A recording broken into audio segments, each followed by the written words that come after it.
अस्सलाम वालेकुम dear students, कैसे हैं आप लोग। My name is Hina Shaukat और मैं हूं आपकी क्लास 9th की chemistry teacher. And the topic that we are going to discuss today is a unique property of an element which is valency, and it is from chapter number 1 fundamentals of chemistry. So dear students, जल्दी से ले लेते हैं एक quick recap. हमने अपने previous lectures में start किया है एलिमेंट्स, और अभी तक जो हमने एलिमेंट्स में पढ़ा है वो है brief history of an element.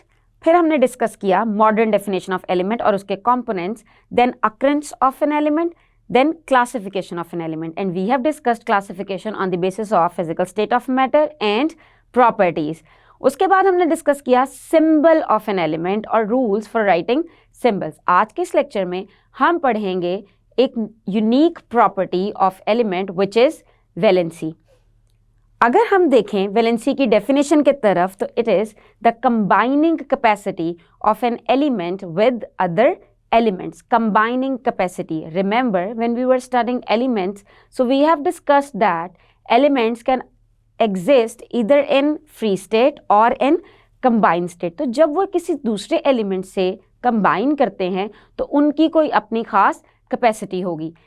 Valency के कॉन्सेप्ट को समझने के लिए चलते हैं विजुअल रूम की तरफ। कंबाइनिंग कैपेसिटी के कॉन्सेप्ट को समझने के लिए हम समझते हैं इस मिसाल से। फॉर एग्जाम्पल, अगर हमारे पास एक चेयर हो और उसके ऊपर एक आदमी बैठा हुआ हो, तो क्या उसके साथ कोई दूसरा आदमी बैठ सकता है? नहीं, ये मुमकिन नहीं है। लेकिन अगर इसी चेयर की जगह हम रख दें एक इस किस्म का बेंच, जिसमें आप देख सकते हैं कि दो लोगों के बैठने की जगह मौजूद है मगर सिर्फ एक ही आदमी बैठा हुआ है, तो इस बेंच की कंबाइनिंग कैपेसिटी क्या है? मतलब इसके ऊपर मजीद कितने लोग आ सकते हैं? यकीनन एक जगह खाली है तो एक ही इंसान आ सकता है। तो ये हुई इस बेंच की कंबाइनिंग कैपेसिटी। अगर हम बात करें एक मुख्तलिफ तरह के बेंच की, जिस पे आप देख सकते हैं कि 3 लोग बैठ सकते हैं मगर बैठा हुआ शख्स सिर्फ एक है, तो इसकी कंबाइनिंग कैपेसिटी क्या हुई? यकीनन 2 जगह खाली है तो इसकी कंबाइनिंग कैपेसिटी कह सकते हैं कि 2 है। फॉर एग्जाम्पल, अगर आप बात करें एक डाइनिंग टेबल की जिसके अंदर 8 चेयर्स लगी हुई हैं और बैठने वाले लोग सिर्फ 6 हैं, तो मजीद कितने लोग इसमें बैठ सकते हैं? 2 लोग। तो ये हुई एक डाइनिंग टेबल की कंबाइनिंग कैपेसिटी। जैसा कि आपने मुख्तलिफ मिसालों में देखा कि अगर टोटल नंबर ऑफ पोजीशंस या फिर total number of spaces which can be occupied they are different, तो इसका मतलब कि कंबाइनिंग कैपेसिटी भी डिफरेंट हो सकती है। लेकिन हम यहाँ बात कर रहे हैं एलिमेंट्स की, जो कि ना तो टेबल की तरह दिखते हैं और ना चेयर की तरह दिखते हैं। सो बेसिकली एलिमेंट्स की कंबाइनिंग कैपेसिटी डिपेंड करती है उनके नंबर ऑफ इलेक्ट्रॉन्स पे जो कि प्रेजेंट होते हैं उनके आउटर मोस्ट शेल में। यस, लेकिन एटम की कंबाइनिंग कैपेसिटी के लिए हमें पढ़ना होगा एटम का स्ट्रक्चर। चूँकि तमाम elements, every element is made up of same kind of atoms, तो अगर हम एक एलिमेंट की बात करेंगे तो उसके अंदर जितने भी मौजूद एटम्स हैं वो सब एक ही किस्म के होंगे। तो हमें सबसे पहले पढ़ना है structure of an atom. Structure of an atom पढ़ने के लिए आपको पार्टिकल के साइज का अंदाज़ा होना चाहिए। अगर आप वर्ड एटम की बात करें तो atom is the smallest particle of a matter. For example, अगर मैं बात करूं इस पेंसिल की, तो अगर मैं इस पेंसिल को तोड़ना शुरू करूं, तोड़ते तोड़ते तोड़ते पीसते पीसते पीसते अगर मैं इसके ज़र्रे ज़र्रे बना लूं, तो इसका जो सबसे छोटा ज़र्रा होगा जो कि मज़ीद तकसीम नहीं होगा, we are gonna call that particle as an atom. Atoms cannot be seen with naked eye, or even we cannot see them with light microscope. If we have to see atom, we can only see through electron microscope, which is a special type of microscope. Atoms were discovered by first Democritus. He was a Greek philosopher. Yes, Democritus. And the word atom is derived from the word atomos, which means indivisible, that cannot be broken down. अगर हम देखें atom के size की तरफ, तो atom का size बहुत ही small है।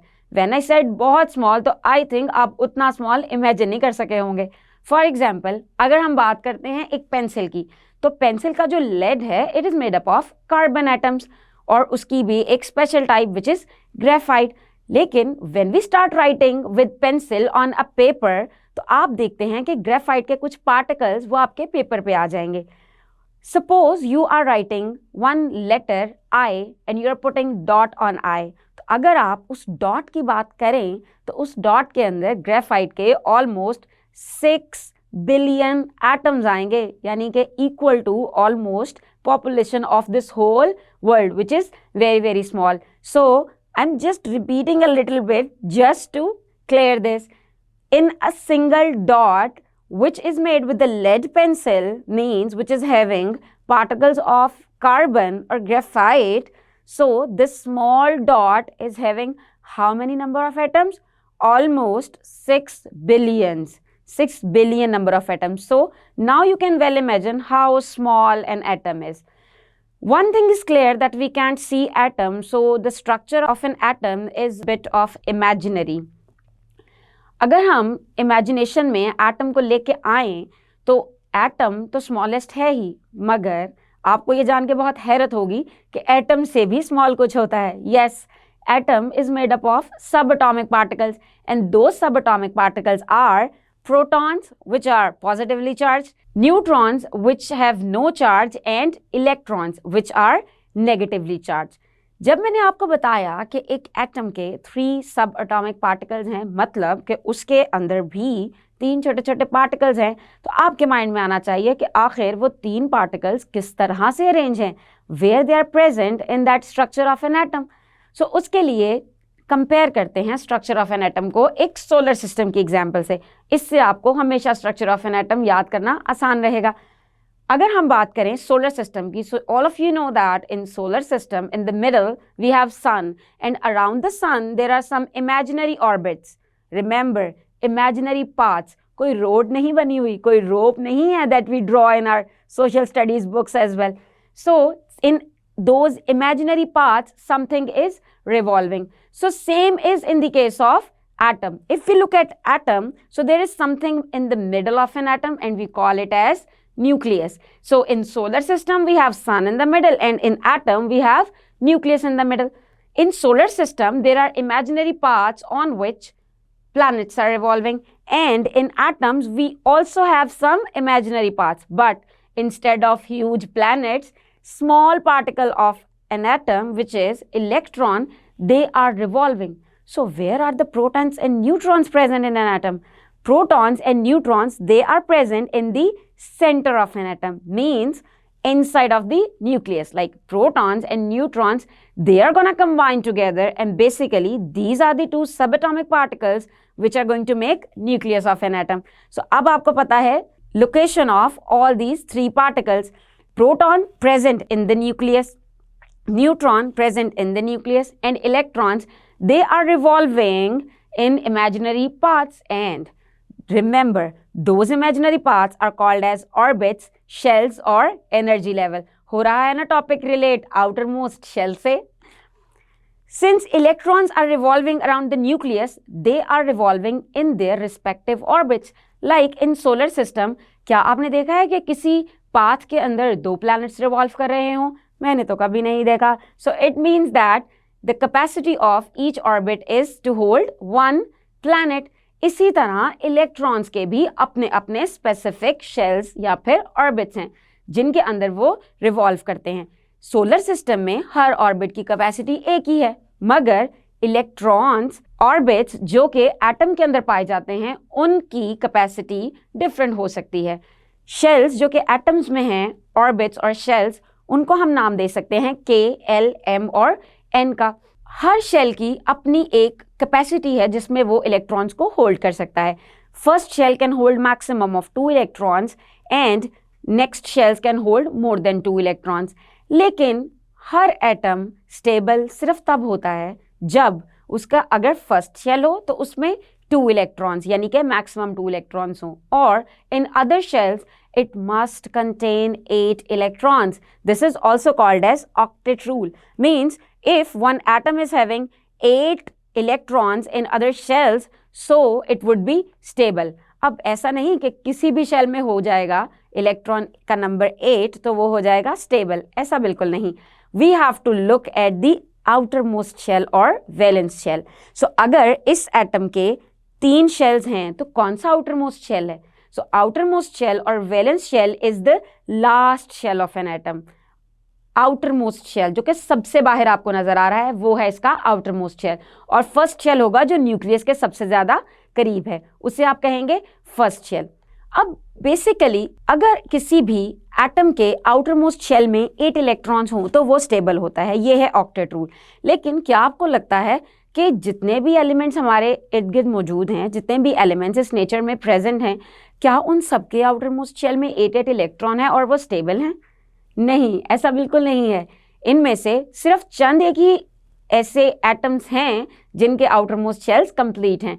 बाकी सबको अपने आउटर मोस्ट शेल्स को कंप्लीट करने के लिए दूसरे एलिमेंट से कंबाइन करना पड़ता है और वो कंबाइन करके बनाते हैं कंपाउंड्स या फिर मॉलिक्यूल्स।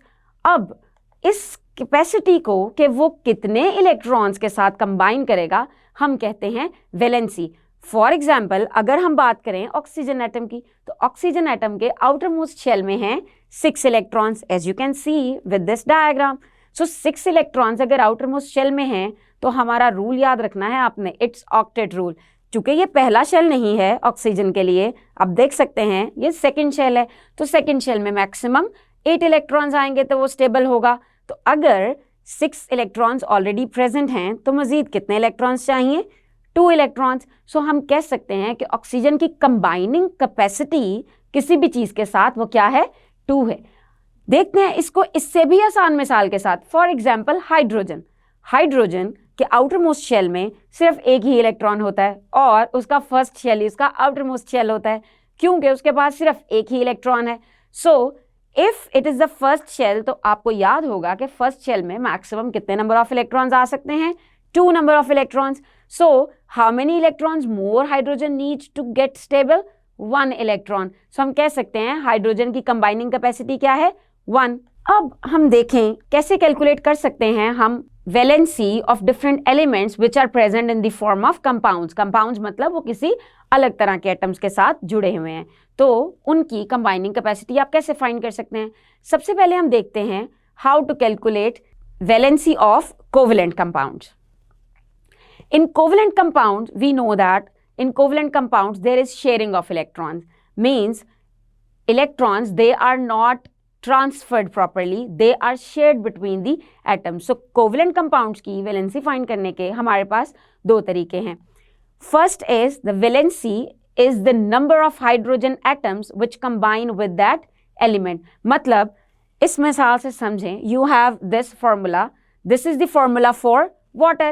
इसके अंदर आप देख सकते हैं you have 2 hydrogen atoms and 1 oxygen, and 2 hydrogen atoms they are combined with oxygen with this line.